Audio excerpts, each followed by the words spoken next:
This podcast is supported by Sanctuary Blu in Conshohocken, PA. Tired of the same old stuff on Amazon?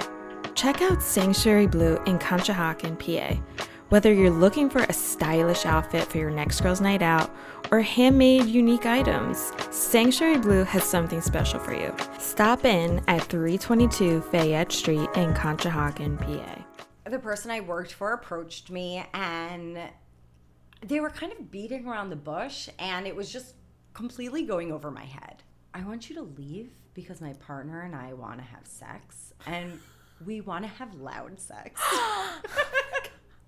I cannot get over how specific they were right after this. Why don't you just lead with that instead of being super vague? And then now you're very specific. Yes. I don't need to know that. Yes.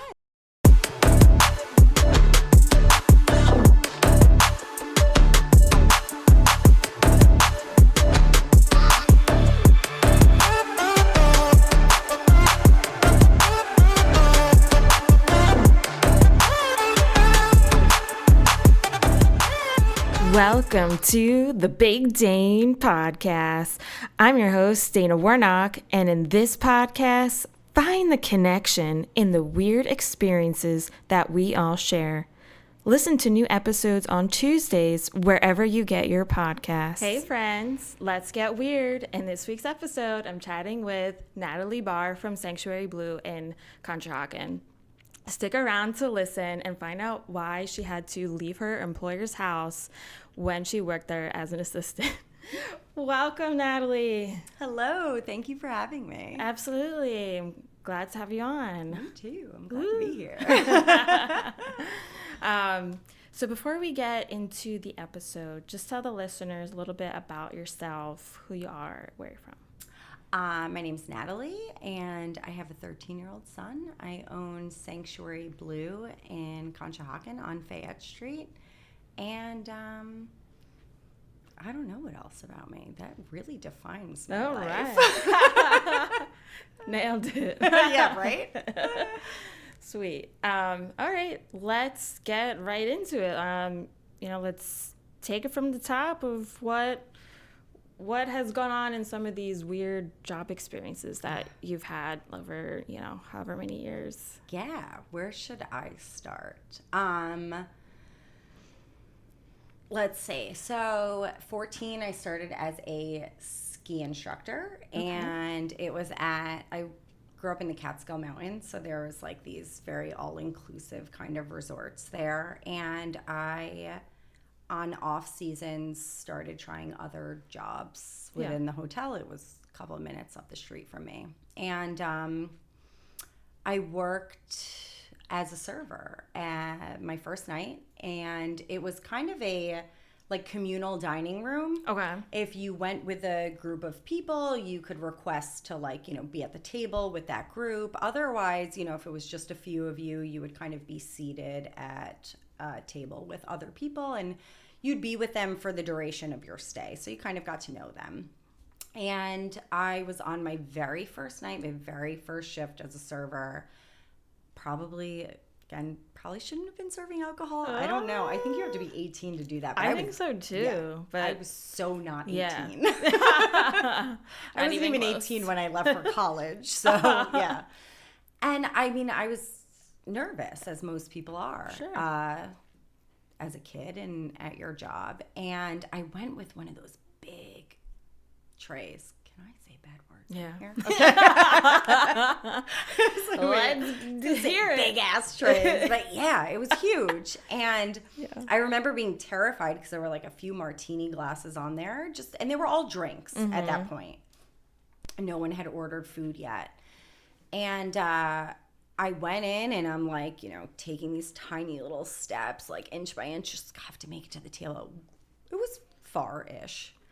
And I finally, I'm oh my God, there it is. I'm almost there. Yeah. The end is in sight, and I need to be smart about how I take them off of this tray. And all of these thoughts are going through my head. And I get to the table, and, there's a guy, and clearly they're in conversation. The guy whose back was towards me, didn't see me coming, and he was a hand talker, as am I. Oh my. Yeah. So I get that. But he, like, I came up and his arm went up and the whole tray just went. And I did what I was always told, like, pull it towards you. Don't let it get on other people. Sure. So I took the brunt of this, like, 10-drink tray. Oh my gosh. Yeah.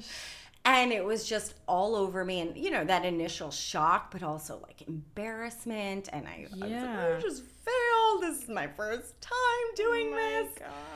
And yeah, and I was standing there mortified, and then he started yelling at me.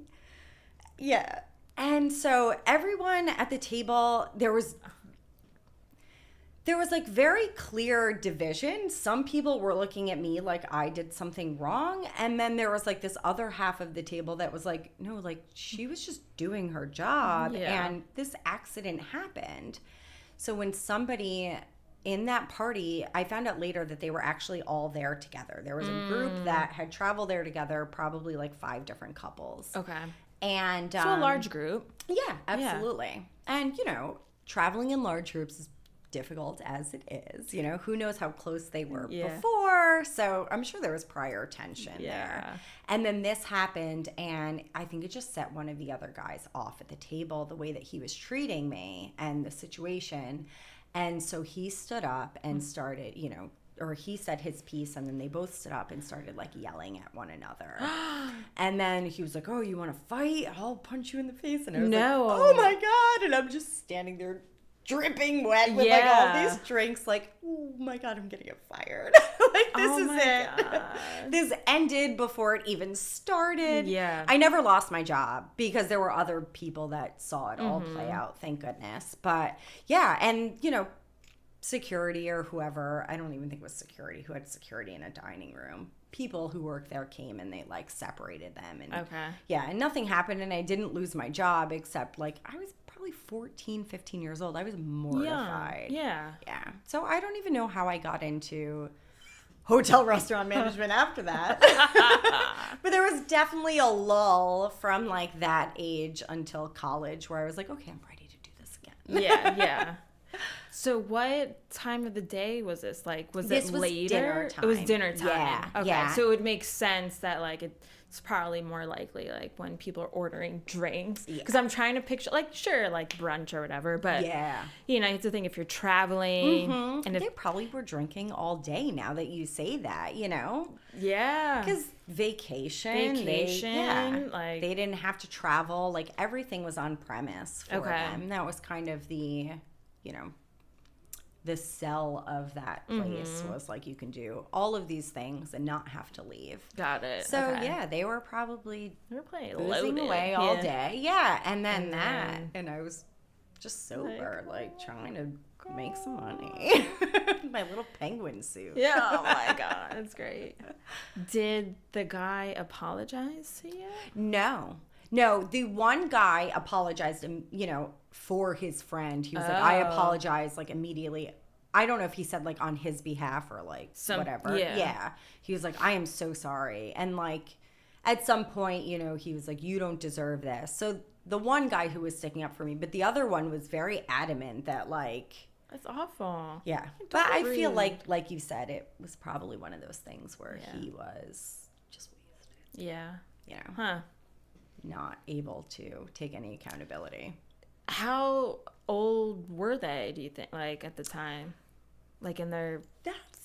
That's a hard question because just the other night my boyfriend and I were watching some documentary, but it was like, oh no, it wasn't a documentary. I lied. It was Supermarket Sweep. And the host on there is like full head of hair and gray. Okay. But like, he was like, how old do you think he is? Like 30? And I was like, wow, probably. Could be. Well, some people gray very early. But I also feel like when I look at photos of like my parents and like their friends at like ages that I've passed, I'm like, you were how old there? I agree. Yeah. Like our generations are aging much better. Yeah. So everyone's using the retinol. Yeah, right. Like, just slapping it on. That on, yeah. So yeah, I think that probably, I would say mid-30s, early 40s. They weren't like past my parents' age. Okay. But old enough to know better. To know, right. Yeah. To take responsibility. Yeah, and to be like, respectful. yeah, go to this like higher end resort, bring their family, and you know. Wow. I couldn't afford that. I can't afford that. Let alone in my 20s, but yeah. And who knows what it's like now. I'm sure maybe it's bougie. I mean, so this was like one of the resorts that like Dirty Dancing back in the day. That's where I grew up. Like in the Catskill Mountains, where those were how the resorts were. Yeah. Like, I don't know the years exactly, but they were geared towards like a Jewish community that would come from Manhattan to go out there. And then as I worked there, as I got older, it wasn't geared toward a Jewish community. They tried to, you know, make it more for everyone. But these are the same resorts that like people knew, you know, growing up. Yeah. A lot of people I knew when I went to college that came from like Manhattan or like New York City area, because we were only 60 miles outside.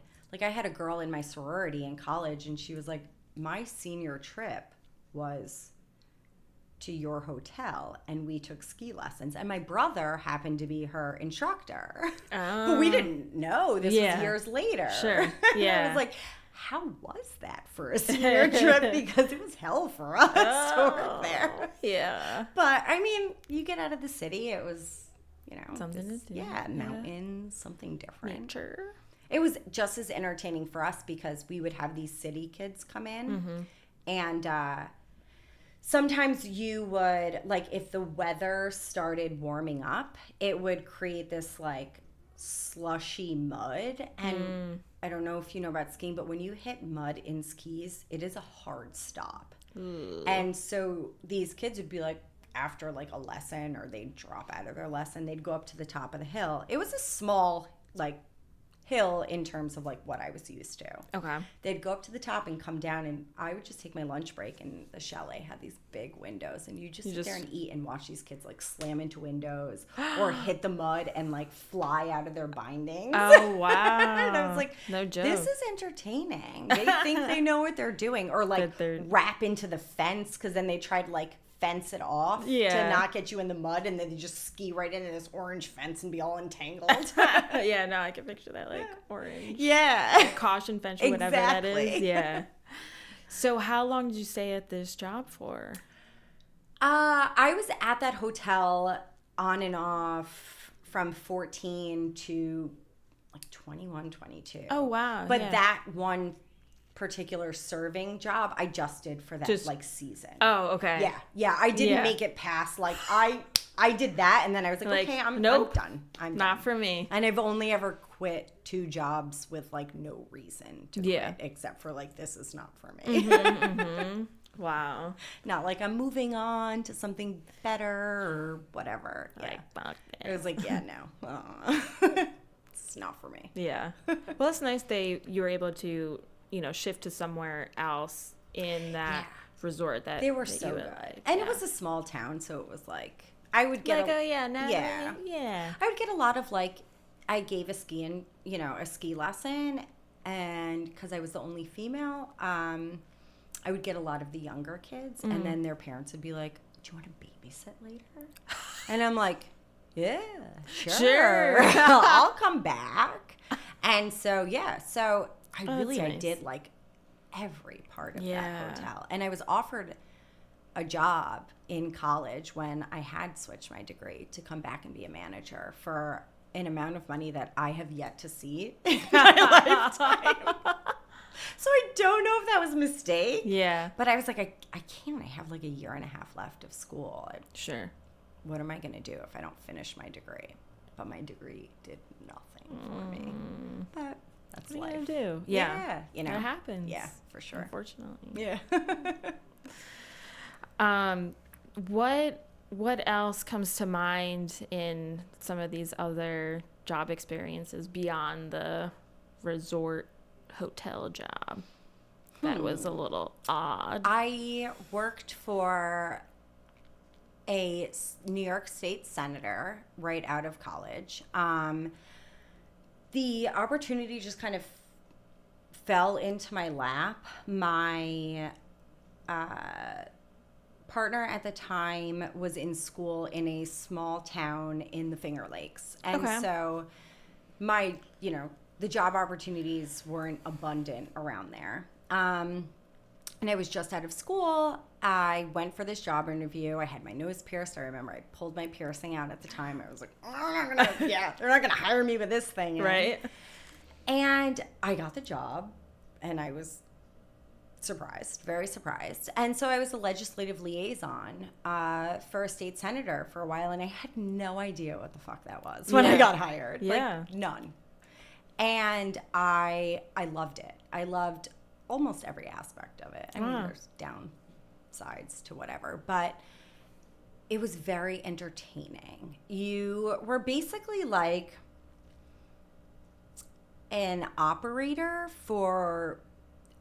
I was in the district office. So I was in Western New York, and, he had whatever district, and all of those constituents, which I guess, you think of, I have a big problem, I can call my state representative, if it gets to that point. But, like, some people don't wait until it gets to that point. Some people just call. Yeah. And so you get all of these, like, interesting stories. Like, I once had a woman who called, and she was adamant that her son was in prison for something and he should not be, and the senator needs to advocate on his behalf. Oh, wow. And, like, not to get too much into the details, I also don't remember all of them, but I do remember hearing it all and being like, I'm not convinced that he shouldn't be in there. I mean, as his mother, I'm sure you feel that way. Sure, yeah. But, like, that's also not anything that the senator or myself can, like, do anything about. But you would get these people who would be just, like, very adamant that this is, like, this needs to happen. Yeah. You need to do something about this. Mm-hmm. Yeah. Okay, taking a break ski here, because I wanted to inform you on my newsletter that gets deployed on a monthly basis, so I promise I won't spam you. You'll get the latest upcoming news on the podcast, episode highlights, and some of my favorite podcasts that I enjoy. Sign up today by visiting thebigdanepodcast.com, and the pop-up will prompt you to fill out your info. Again, that's thebigdanepodcast.com. And this is the person. Mm-hmm. And I do understand a lot of that came with the person that I worked for. He had held office for over 26 years. Like, he and a lot of smaller towns around there. So he was known, he was respected, and he did a good job politically, in my eyes, as far as I could tell. But yeah, some of the stuff, I was like, I had a woman call in one day, and she's like, my baking dish is melted. And I was like, I'm so sorry. What? What do you want me to do about it? They were like, do you know who you called? Yeah. Yes, that is where I started. Yeah. Like, and this is not your neighbor. Of course I do. Of course I know. And gave me this whole background on, like, her grandkids that purchased this dish and it shouldn't be melting. And I was like, but I don't know what you want the senator to do about this.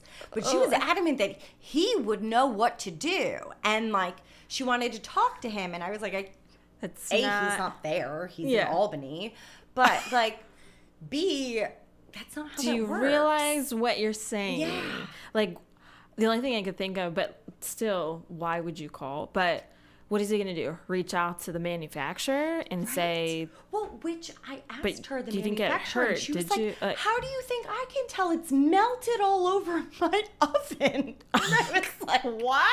So, like, even more of a reason, what are we supposed to do? Sounds like a made-up story. Yes. Like, yes. What? We would have people... They would be frequent flyers. My office manager would refer to them as. And initially I was like, oh, it can't be that bad. And then years I was like, okay, gosh, some people are like unhinged. Yeah. It's like, you have nothing better to do. Like, how many calls would you say a day would you get? And they're calling you. They call the office directly, okay. and then there was like someone who, like a receptionist, who would then like kind of allocate to who, and we would have these like open cases, and some of them would be things that like we would, work on independently and work with the senator to kind of alleviate, and then write, letters and do whatever. But some of them were just like, what? Where do I go from here? And I'd have these like open cases, and then my boss would be like, well, what's going on with this case? And I would get all nervous. Yeah. And I'm like, well, Joan, like, I don't know what to do here. And some of them she would just start laughing. She's like, Natalie, just shut it down. And it was like, I'm trying. Like, what do you do? I grew up in like a small town, and I know how that works, and I understand that there are some people who are like, deep rooted in like where they are from and what they are used to, and like, but some of this was like out of my pay grade. I was like, I am making like $23,000 a year. Yeah. Like, what the hell? My benefits are great, but like, I don't have time for this. Yeah, no. So then that incident, that's considered like an open case because it wasn't resolved. Because it wasn't resolved. So you just has to. Yeah, like so I write a letter and So it's a whole thing. It's a whole thing. Oh, wow. And then the senator has to sign off on the letter. Oh, and my God. And it's just like. But like, just give me your signature stamp and I will do it. So eventually the like photo department started requesting me to like help them. And I'd be like, yes, please. Because I would just go with them. And then my biggest thing to do there was the senator would take all these pictures with like random people.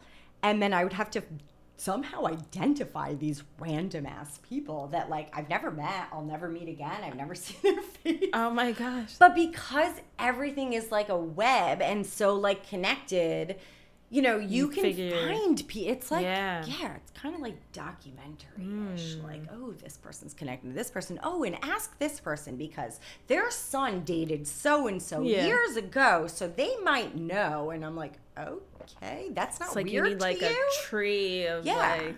But it's like not weird that you're asking me to reach out to someone to ask them about their son that dated someone 12 years ago, their cousin, like, but it worked. Yeah, their cousin can help us. And I'm like, that's right. So, I know you don't know me, but yeah, you have to give the whole but spiel. It worked. Yeah. And so then I would just be like, okay, and then mail them their stuff. I would find their address. We did have like a system for that. Yeah, but yeah, it was just, that's so bizarre. It was very bizarre. And I found makeup in his car once, the senator's car, which I thought was really funny. Oh. I was like, what are you doing with that? Interesting. Was it just like a, it was like eyeliner? Like no, it was like a little container with a lid, but like an organizer, 6 by like 12, full of makeup. That's more makeup than I own. Yeah, and I don't know. Where did all strange. Yeah. I mean, maybe you're on TV-ish with different, but it's not you. But you're not putting it on, Yeah, weird. His wife was weird too. She wouldn't touch anything.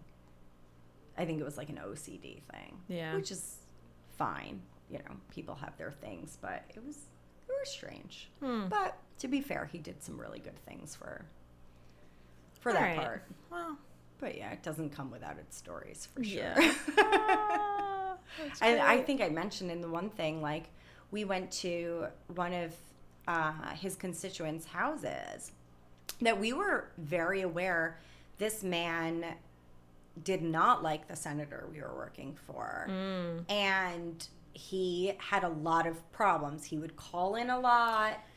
And so, then we were going there for him to have a meeting. I don't even recall why I would be there, but I was. And we go in, and the guy is just sitting there, like, on his couch, cleaning his gun, talking to the senator. Sounds like a movie, scene, like. It really and felt it cuts like one. to, like, a fireplace, and, like, the fire's burning, and you turn around, like, and there's, like, whiskey, and, like. It was like, what is going on here? Should I run? I feel like my parents told me to not put myself in these situations. In a dangerous situation. I feel in danger. Right? Or like a little nervous. I'm like, oh, here's like my first big girl job. I can't turn around and run. Yeah. Like, but obviously everything went fine. But it was definitely a scare tactic on his end. And I was like, wow.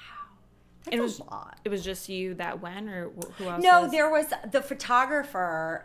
One of the photographers that he used normally was also there.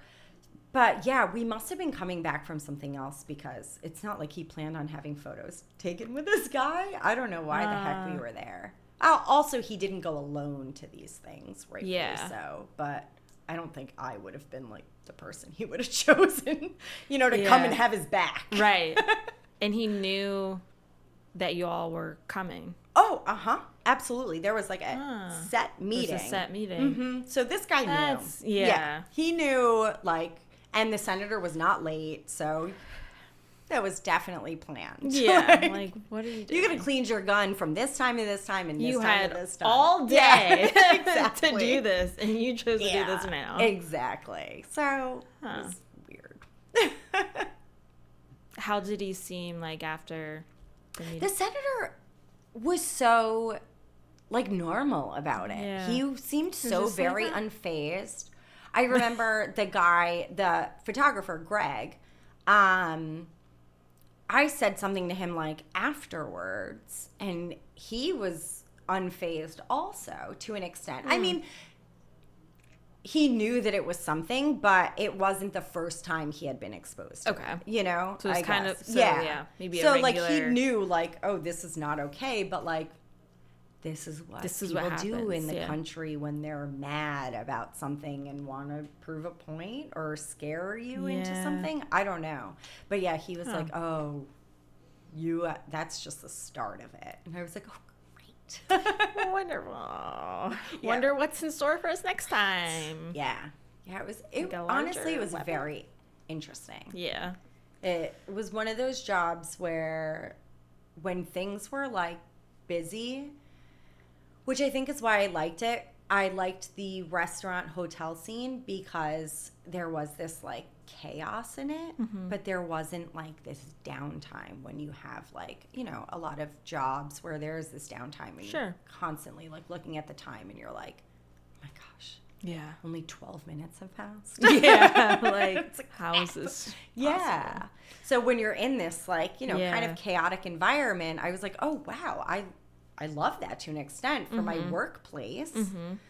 But also I was young, and the older you get, I think you take more of that home with you that I wasn't doing at that point in my life. I was just like, I don't really care. Right. That stays there or whatever. Yeah. But yeah, I don't know if I could deal with it in the same way that I did, that hands-off way that I did then. Yeah. I know. I feel like as you get older, you start to realize past jobs, how did I do that? Or why did I do that for so long? Or if it was either just so fast paced or chaotic, because now I'm I don't want that. Right?